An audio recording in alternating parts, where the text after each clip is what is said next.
Selamat pagi, selamat hari Ibu Shalom. Hidup di dunia ini ada kalanya Tuhan mengizinkan masalah dan penderitaan itu dia terjadi dalam kehidupan orang-orang yang percaya. Dan itu bukan karena tanpa alasan atau tanpa ada tujuan. Sebaliknya itu adalah bagian dari proses pendewasaan Tuhan. Sebab terkadang Tuhan melatih iman kita supaya kita semakin teguh dalam setiap kesempatan. Kendati itu semua harus kita jalani dengan berbagai penderitaan dan berbagai masalah. Makanya dikatakan bahwa sebuah penderitaan atau sebuah masalah itu adalah ujian. Dan jika kita dapat melewatinya dengan teguh, maka kita dianggap sebagai orang-orang percaya yang perkasa di dalam Tuhan. Itu sebabnya saudara-saudara, ada sebuah pertanyaan yang bersifat kelakar. Kenapa Tuhan ciptakan setan yang selalu mengancam kehidupan kita, bahkan selalu menciptakan masalah dan penderitaan atas hidup kita?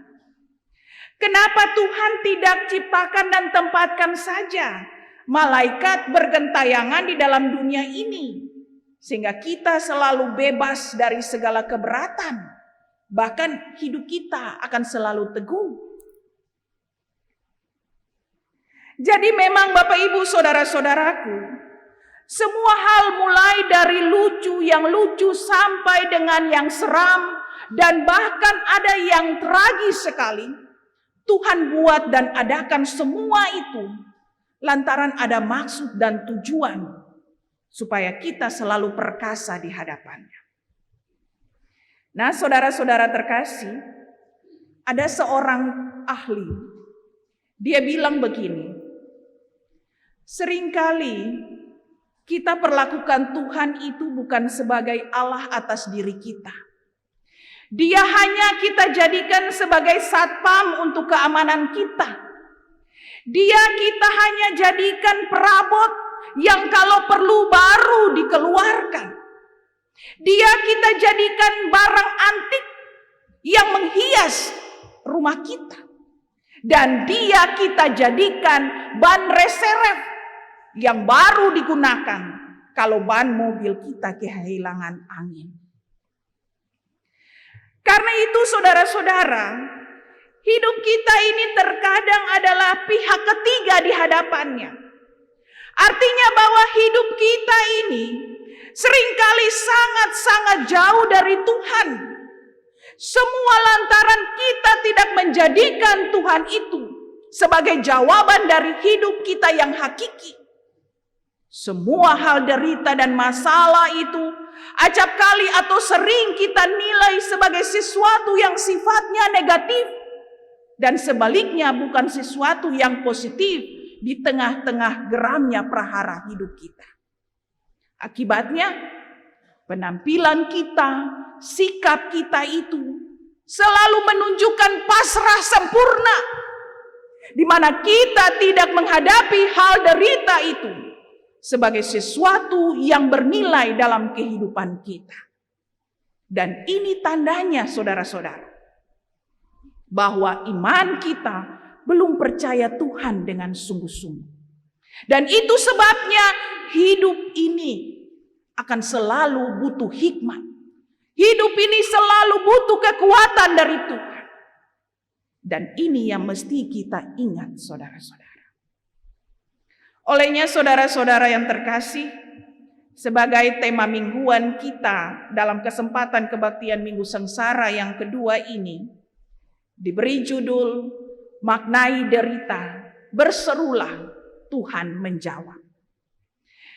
Tema ini saudara-saudara hendak mengindikasikan bahwa derita itu tidak selamanya merupakan sesuatu yang negatif. Atau dengan kata yang lebih positif. Akan tetapi di balik sangarnya wajah derita tersebut terkandung nilai-nilai kebaikan yang terselip di dalamnya. Olehnya sekali lagi, manusia sangat membutuhkan hikmat dan kekuatan dari Tuhan untuk bagaimana dapat meresponi deritanya, agar derita itu dapat menjadi sesuatu yang bernilai dalam hidupnya. Nah, Bapak Ibu, saudara-saudara terkasih di dalam Tuhan, lewat kesempatan ini saya lalu mau mengatakan kepada kita bahwa seorang ayah atau seorang ibu, katakanlah sebagai seorang orang tua, pasti akan berusaha melakukan apapun yang terbaik demi kesembuhan atau kebaikan anaknya yang sedang menderita karena sakit. Dan itu normal, saudara-saudara, dalam cara kehidupan di dalam sebuah keluarga. Dan itu sebabnya namanya anak akan selalu menjadi pihak pertama. Biar orang tua seng makan, yang penting anak-anak jua. Itu sebabnya saudara-saudara, dalam bacaan di saat ini dikisahkan bahwa ada seorang ayah tiba-tiba datang kepada Yesus, dia menyembahnya serta dia meminta belas kasihan Tuhan agar anak ini dapat disembuhkan. Di mana kondisi anak ini sangat-sangat riskan. Anak ini sangat menderita. Anak ini dia sering jatuh ke dalam api, sering jatuh ke dalam air karena penyakit ayannya kambuh. Penyakit ayan yang diderita oleh anak ini. Nah, saudara-saudaraku, orang itu atau ayah dari anak yang sakit ini, dia adalah bagian dari orang-orang Farisi dan Saduki, yang mana orang-orang Farisi dan Saduki ini secara historis mereka tidak memiliki relasi yang harmonis dengan Yesus. Sebab bagi mereka tidak percaya kepada Yesus sebagai Tuhan. Sehingga dia dapat dikatakan bahwa laki-laki yang datang tersebut, ketika dia datang menyembah dan meminta belas kasihan daripada Tuhan terhadap penyakit yang diderita oleh anaknya itu, dia datang tidak dengan tujuan yang baik, akan tetapi dia bermaksud untuk menguji Yesus pada waktu itu. Ya, kata melihat saja kalau dia berasal dari kelompok Saduki dan orang-orang Farisi yang percaya Yesus itu Tuhan, otomatis dia datang walaupun dengan kata-katanya yang menggugah, walaupun dengan perasaan-perasaan yang meminta simpati, tetapi hal itu tidak menjamin hatinya yang terdalam. Yaitu apa? Dia minta belas kasihan dari Tuhan untuk anaknya yang sembuh. Nah, ada sebuah pepatah kuno, saudara-saudara. Pepatah kuno mengatakan, never judge a man by his cover. Pepatah kuno katakan, never judge a man by his cover. Atau jangan melihat atau jangan menilai seseorang dari tampangnya atau dari kulitnya. Nah, pepatah ini juga bisa bernilai positif, bahkan bisa bernilai negatif, saudara-saudara.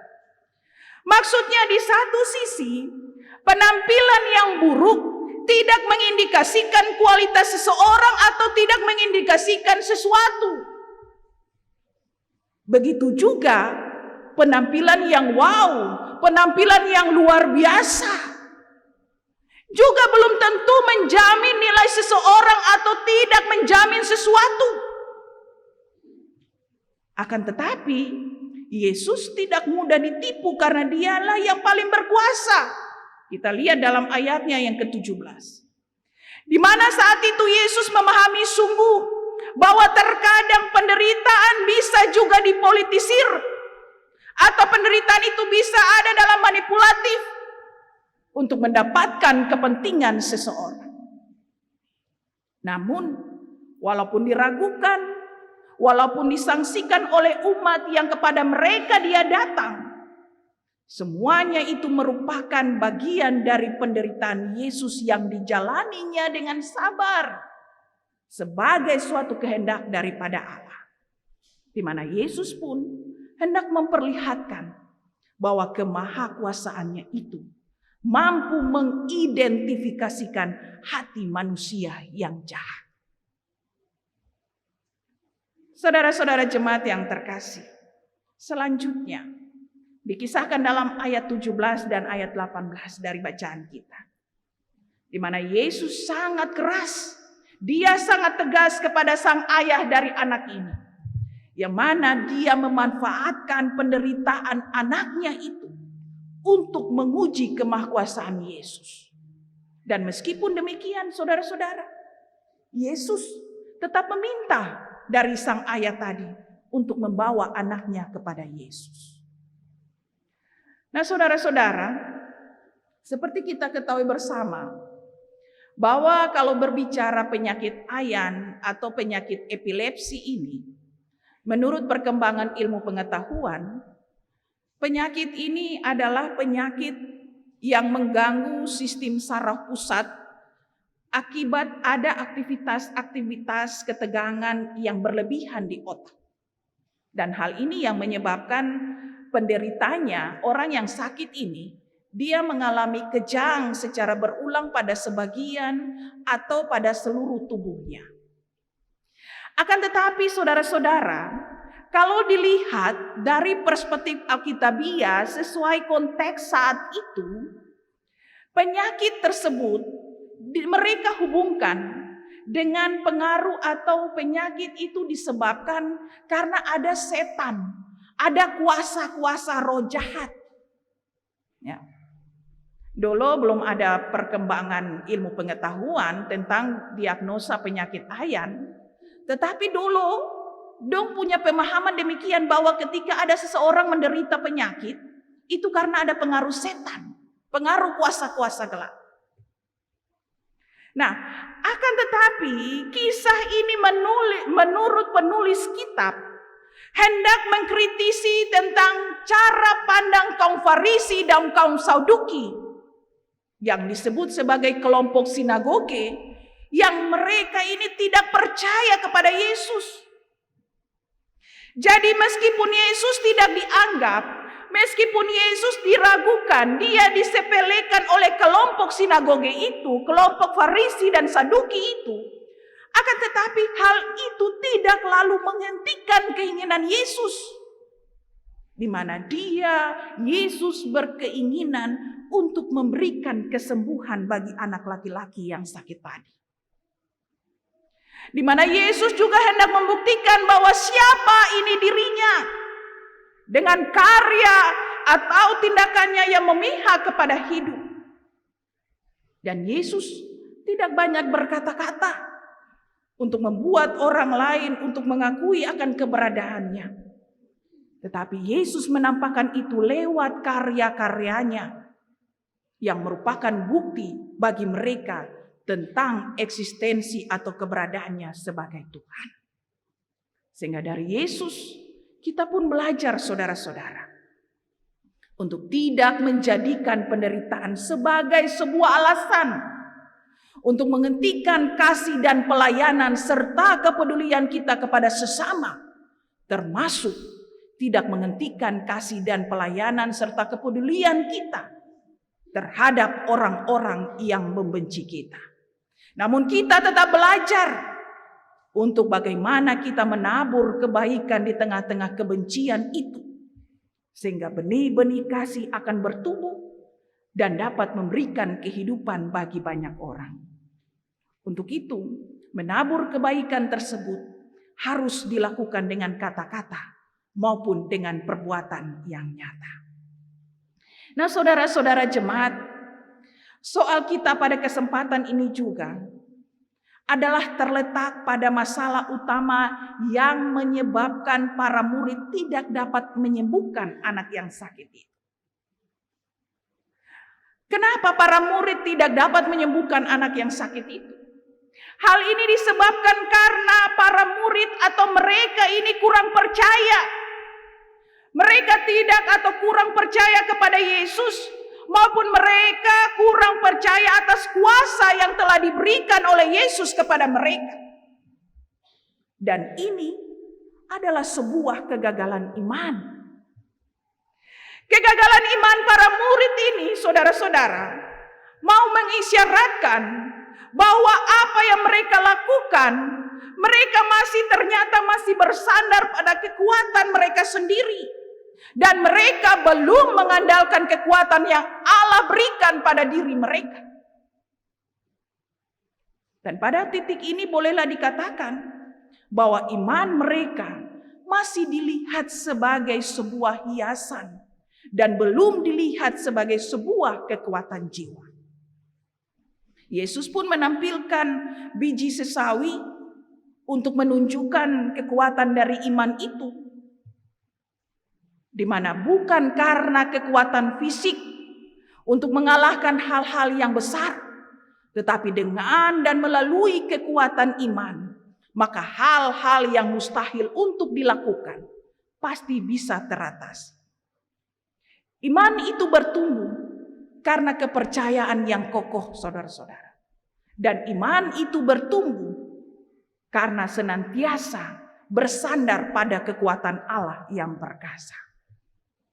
Percaya atau beriman kepada Yesus bukan hanya soal pengakuan di bibir, atau percaya atau beriman kepada Yesus bukanlah sesuatu yang diucapkan berkali-kali, tetapi sesuatu yang harus lahir dari hati dan berdampak pada praksis hidup yang real atau yang nyata, atau sesuatu yang bersifat kualitatif.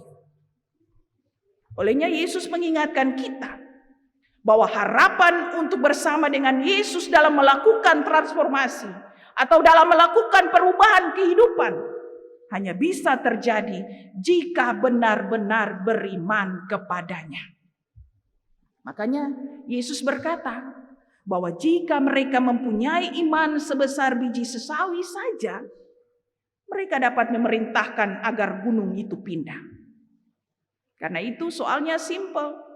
Sebab dengan iman yang demikian, maka otomatis tidak ada lagi yang mustahil bagi mereka. Untuk itulah hal menderita yang dialami oleh seorang anak yang ditunjukkan oleh ayahnya ini hendak pula menunjukkan bahwa derita itu bukan hanya sebuah bagian dari hidup, tetapi derita itu lebih daripada itu. Bahwa penderitaan haruslah dilihat sebagai bagian dari iman. Dan bukan dari besar atau kecilnya iman itu. Iman dikatakan besar atau kecil hanya dalam hal pertumbuhan iman itu. Yaitu bagaimana kita semakin mengerti iman kita. Dan bagaimana seharusnya kita semakin taat dan setia kepada Kristus. Masalahnya adalah punya iman ataukah tidak. Sekali lagi masalahnya adalah punya iman ataukah tidak. Kalau punya iman, walau sebiji sesawi pun akan sanggup memindahkan gunung.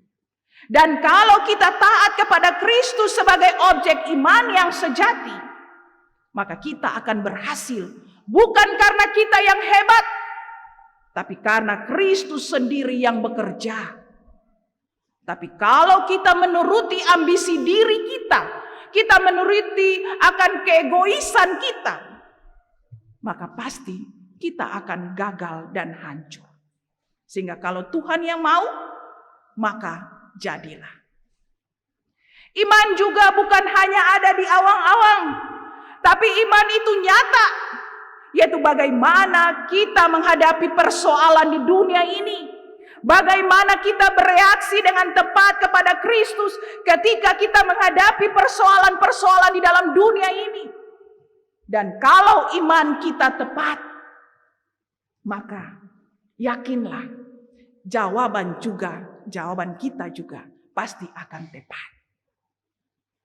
Nah, Bapak Ibu, saudara-saudara persekutuan jemaat yang Tuhan Yesus kasihi. Kita belajar dari bacaan Alkitab di saat ini. Bahwa iman bukan hanya berarti kita mempercayai kemahakuasaan Tuhan. Iman juga bukan hanya berarti percaya bahwa kita pasti menerima apa yang kita minta, apa yang kita doakan. Tetapi lebih daripada itu, iman berarti bagaimana kita mempercayakan diri kita dan bagaimana kita berserah kepada Tuhan.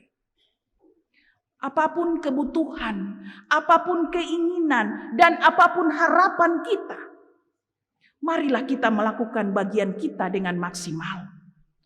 Terus hidup dalam kebenaran, menjadi pelaku firman Tuhan, membangun hubungan yang intim dengan Tuhan, dan berdoa dengan tekun. Sehingga percayalah saudara-saudara, kalau kita memberlakukan hal itu, bahwa Tuhan akan sanggup melakukan segala perkara, dan Dia akan tetap bersedia menolong kita. Dan percayalah bahwa jika kita sungguh-sungguh berdoa, jika kita sungguh-sungguh berseru kepadanya, maka kita pasti menerima apa yang kita doakan itu, yaitu jawaban daripada Tuhan. Namun jangan berhenti di sana saudara-saudara, tetapi marilah melangkah bersama Tuhan dalam kehendaknya yang sempurna. Dengan demikian saudara-saudaraku, jangan mengukur keberhasilan iman kita dari banyaknya permohonan yang menjadi kenyataan. Sekali lagi, janganlah mengukur keberhasilan iman kita dari banyaknya permohonan yang menjadi kenyataan. Jangan menilai kebaikan dan berkat Tuhan melalui berapa banyak Tuhan mengabulkan doa kita. Bila doa kita dikabulkan, itu bukan semata-mata karena iman kita. Itu bukan semata-mata karena usaha kita. Tetapi ketika doa kita dikabulkan, itu karena kemurahan dan kedaulatan Tuhan bagi kita. Dan jika Tuhan berkenan memberi, tiada apapun dan tiada siapapun yang dapat menahan dan membatalkannya. Dan kalaupun permohonan dan harapan kita tidak menjadi kenyataan, itu bukan karena kita gagal. Itu bukan karena kurang iman kita. Atau itu bukan kita kurang layak menerimanya. Akan tetapi, ketika permohonan dan harapan kita tidak menjadi gagal, semua itu karena kehendak Tuhan. Akhir kata, ingatlah saudara-saudaraku, jika Tuhan tidak menjawab doa permohonan sesuai keinginan dan harapan kita, itu berarti Tuhan pasti akan memberikan yang jauh lebih baik dari yang kita minta. Sekali lagi, jika Tuhan tidak menjawab doa permohonan sesuai keinginan kita, itu berarti Tuhan pasti akan memberikan yang jauh lebih baik dari yang kita minta. Amin, saudara-saudara. Amin.